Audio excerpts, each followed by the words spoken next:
دقیقاً وقتی خورشید از خط استوا میگذره، نه در یک منطقه، نه در یک کشور، بلکه در سراسر نیمه شمالی زمین نوروز از راه میرسه و آغاز فصل بهاره.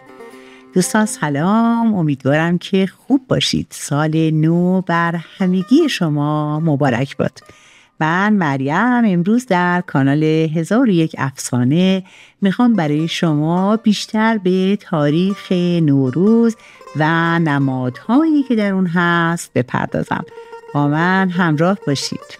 نوروز جشنی هست که از طبیعت پیروی میکنه.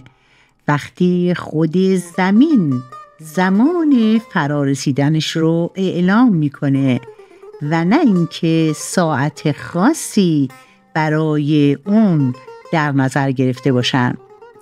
دقیقاً وقتی که خورشید از خط استوا عبور میکنه، فصل بهار از راه میرسه و نه در یک کشور یا یک منطقه خاص که در سراسر نیمکره شمالی. و جالب اینه که بدونید بیش از 1000 سال پیش عمر خیام نیشابوری، این دانشمند و منجم بزرگ ایرانی، به دستور جلال الدین ملکشاه سلجوقی تقویم جلالی رو بر اساس حرکت خورشید تنظیم کرد و اون رو با مدار زمین هماهنگ ساخت تا به این صورت 4 فصل دقیقاً 3 ماه باشه، چیزی که در هیچ تقویمی نبوده و نیست. به همین دلیله که نوروز فقط آغاز سال نو نیست، جشن هماهنگی بین زمین، طبیعت و خود زندگیه. و جالبه که بدونید که در این تقویم خیامی که دقیق ترین گاه شمار جهانی، بر پایه اون هر سال به 365 روز و 5 ساعت و 48 دقیقه و 45 و 18 ثانیه تقسیم میشه. و جالبه که بدونید که نوروز در چندین کشور بلندترین تعطیلات رسمی رو داره. حتی در ایران این تعطیلات برای مدارس به 2 هفته میرسه که در هیچ جا چنین تعطیلات رسمی ما نداریم و این به خاطر اینه که مردم ما فرصت داشته باشن تا به دید و بازدید نوروزی برن و سفرهایی رو به مناطق مختلف ایران داشته باشن. در شعر حافظ گفته شده که بیش از چند روزی نیست حکم میر نوروزی. میر نوروزی معمولاً از میان مردم عادی انتخاب می شده و او در ایام نوروز می تونسته جای حاکم باشه و حکم بده و همه باید از او اطاعت می کردند. در حقیقت این میر نوروزی نماد میرزاده کارناوالی هست که در مراسم بهاری هر سال در بعضی مناطق به راه میفته و نشانه و نماد وارونگی قدرته، وقتی که یک فرد معمولی میتونه جای حاکم رو بگیره.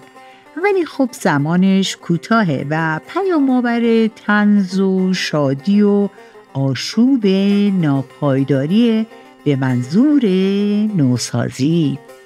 در مورد قدمت و تاریخچه و شروع پیدایش جشن نوروز حرف و حدیث زیاده، ولی بیشتر مورخان، نویسندگان و شاعرانمون مثل فردوسی، فرخی، منوچهری، عنصری و طبری و کسان دیگه معتقدند که این جشن برمیگرده به دوران حکومت جمشید و جمشید یک تختی رو دستور داد براش درست کنن که این تخت دایره‌ای بود. بعد جنها این رو بلند کردند و او به سراسر کشور و همینطور سراسر جهان مسافرت کرد و متوجه شد که هیچ پادشاهی به اندازه خودش قدرتمند نیست.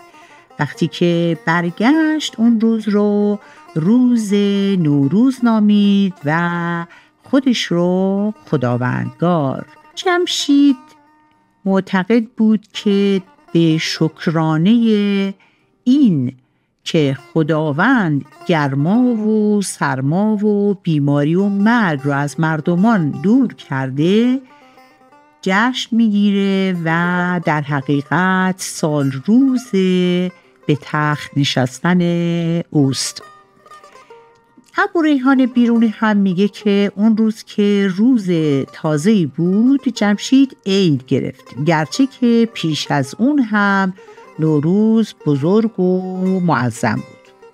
برخی هم گفتن که این جشن برمیگرده به دوران کوروش کبیر و یا حتی داریوش که اونها هم این جشن رو به رسمیت میشناختند و در دوران کوروش معمولاً 12 ستون از خشت خام می ساختند و روی هر کدوم از این ستونها 12 تا از حبوباتی که خیلی برای مردم مهم بوده قرار می دادند، از جمله گندم، ارزن، جو، نخود، ماش و گیاهان دیگه‌ای که هر کدوم از اونها در 20 روز اول فروردین اگر رشد خوبی داشت میگفتن این محصول امسال خوب رشد خواهد کرد و بعد اون رو انتخاب میکردند و به عنوان محصول کشاورزی اون سال میکاشتند.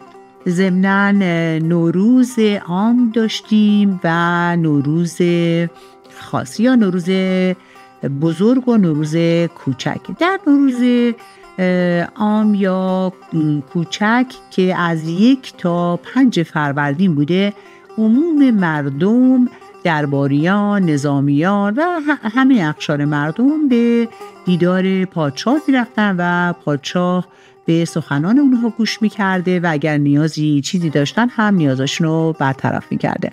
و در روز 6 که اختصاص به دیدار خانواده خود شاه داشته. قرار بود که بهار بیاد و سال نو جشن گرفته بشه. شور و شوق زیادی در شهرها، کوچه ها، خیابان ها و بازارها برقرار می شد. مردم شروع می کردن به خانه تکانی و تمیز کردن تمام وسایل زندگیشون، همینطور خریدن لباس های نو، خریدن شیرینی و آجیل و وسایل سفره 7 سین تا در جشنی که به صورت عمومی هست همه یک پارچه خوشدل و خوشحال و شاد باشند و سال رو با خوبی در کنار همدیگه آغاز بکنن. حالا میپردازیم به این که سر سفره 7 سین چه چیزهایی گذاشته میشه و هر کدومشون نماد چی هستند. میدونیم که سر سفره 7 سین ابتدا کتاب مقدس هر دینی گذاشته میشه. پس از اون آینه و شمعدان که نشانه پاکی و نور و روشنی و صداقت هستند و در کنار اون هم سبزه، سنجد، سرکه، سیر، سمنو و سیب و سماق 7 سین که به یادگار از گذشته مونده. جالبه بدونید که این 7 سین برای اینکه سر سفره 7 سین قرار بگیرن شرایطی داشتن. اول اینکه باید همشون با سین آغاز می شدن و ریشه گیاهی می داشتند و قابل خوردن باشن، نامشون هم ترکیبی نباشه.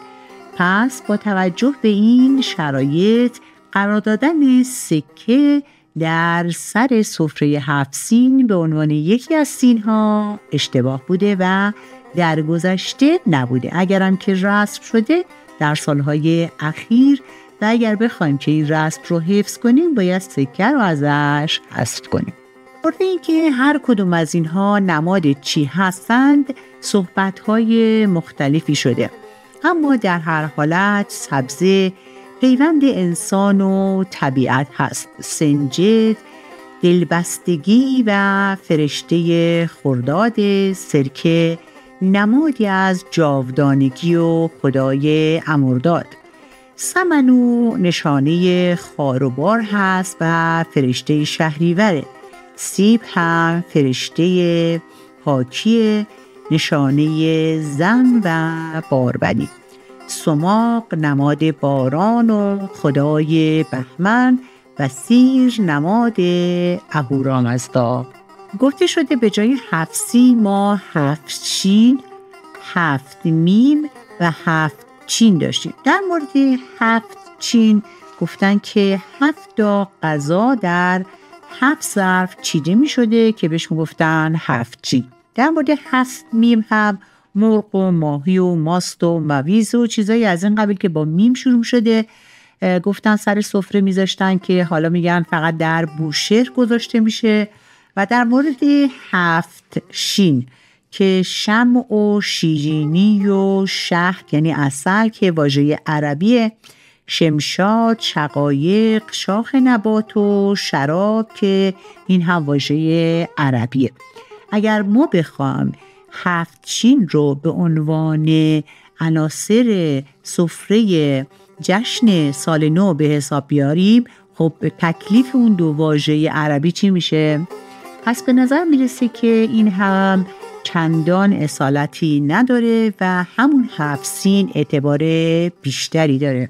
اما این عدد 7 از کجا آمده؟ عدد 7 در میان ایرانیان از خیلی خیلی سال قدیم مقدس بوده. بیشتر تقسیم بندی هایی که ما داریم هفتاییه.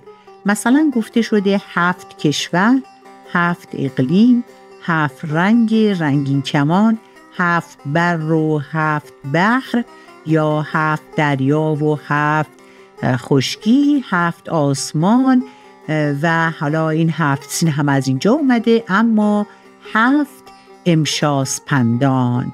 امشاسپندان ببینیم که کیا هستن.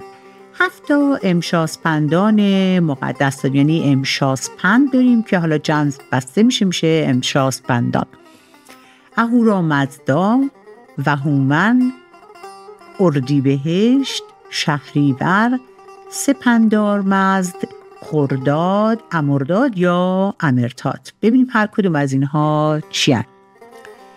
اهورامزدا سربر دانا، نمادش درخته یا یاس زرد، درختی که همیشه سبزه. وهومن مصداق اندیشه پاک، نمادش یاس سفیده. اردیبهشت که 3 روز فروردینه، نماد پاکی و راستی، نماد آتش. گل او هم گل مرزنگوش یا سنبله. و 4 شهریور که 4 روز فروردین بوده به معنای کشور جاودان. این نماد خدای فلزات و دادگریه. سپندارمزد روز 5 فروردینه به معنای عشق و پارسایی، نشانه از باروری هست. و بیدمشک اون گیاه مربوط به این روزه. خرداد 6 روز از فروردین، نشانه کامل بودن هست و بیکاستی. گل سوسن نماد اونه. امرداد یا امرتاد حافظ گیاهانه و برای همین همیشه همراه خرداده که خرداد نگهبان آبه. گل مربوط به اون زنبقه. بنابراین به نظر میرسه که عدد 7 از اینجا اومده و به همین دلیل هم در ادبیات ما جنبه مقدس داره. در سفره 7 سین ظرفی پر از آب قرار میدادن، معمولا نارنج یا سیب توی اون مینداختن که معلق باشه. نارنج سیب هر کدوم نشانی از کره زمین بوده و وقتی در آب معلق می شده یعنی که زمین در میان کهکشان‌ها غوطه بره. جالبه بدونید که انداختن آب در ماهی اصلاً در آیین ما نبوده و این بعدا از چینی‌ها گرفته شده. چینی‌ها نمی‌بودن این حیوان بیچاره رو بخوان زهر ترک بکنن و بکشن، بلکه اون رو رها می‌کردن. ولی ایرانی‌ها اخیراً اومدن و ماهی رو در تنگ‌هایی می‌ذارن که خب اونم با آب شیر و نمیدونم 1000 تا املاحی که داره و کلور، این حیوانات بیچاره خیلی زود از بین میرن و بنابراین بهتره که ما اصلا از ماهی استفاده نکنیم و به جاش سیبی رو در ظرفی غوطه‌ور قرار بدیم که بسیار زیباتر هم هست. و اما تخم‌مرغ‌های رنگی، ما در آداب و رسومی که مربوط به دوره کوروش کبیر هست، ما اونجا اثری از تخم‌مرغ‌های رنگی رو می‌بینیم که بر سر سفره داشتن و فکر کنید از اون موقع تا الان اومدن و خیلی الان برای بچه‌ها جذابن، رنگ کردنشون و شادی و شور براشون میاره.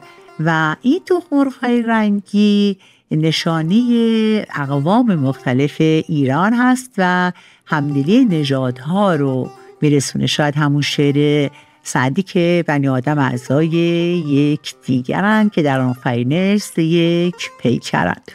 و از همین جا به سفره مسیحیان هم راه پیدا کرده این تخم‌مرغ‌های رنگی. و اما یک مطلب و اون بحث 13 بدر و رفتن به طبیعت. شاید براتون جالب باشه که بدونید در دین مسیح هم بعد از عید پاک حدود 20 روز بعدش مردم به طبیعت میرن و روزی رو در طبیعت میگذرونن. خب حالا شما میبینید که چقدر فرهنگ ایران در جهان تأثیر گذاشته. آیا میدونستید که نخستین بار جشن نوروز کی در جهان برگزار شد؟ دقیقاً 15 سال پیش سازمان ملل متحد برای اولین بار جشن نوروز رو برگزار کرد. در سال 2009 یونسکو به پیشنهاد ایران، آذربایجان، هند، ازبکستان و چندین کشور دیگه نوروز رو میراث فرهنگی بشریت نامید و سال بعد مجمع عمومی سازمان ملل روز 21 مارس رو روز جهانی نوروز نامید. و به این ترتیب این جشنی که متعلق به ایرانیان بود یا در کشورهای فارسی زبان گرامی داشته میشد تبدیل به یک جشن جهانی شد. امیدوارم که همیشه این جشن برقرار و پایدار باشه و شما هم سلامت. خدا نگهدار.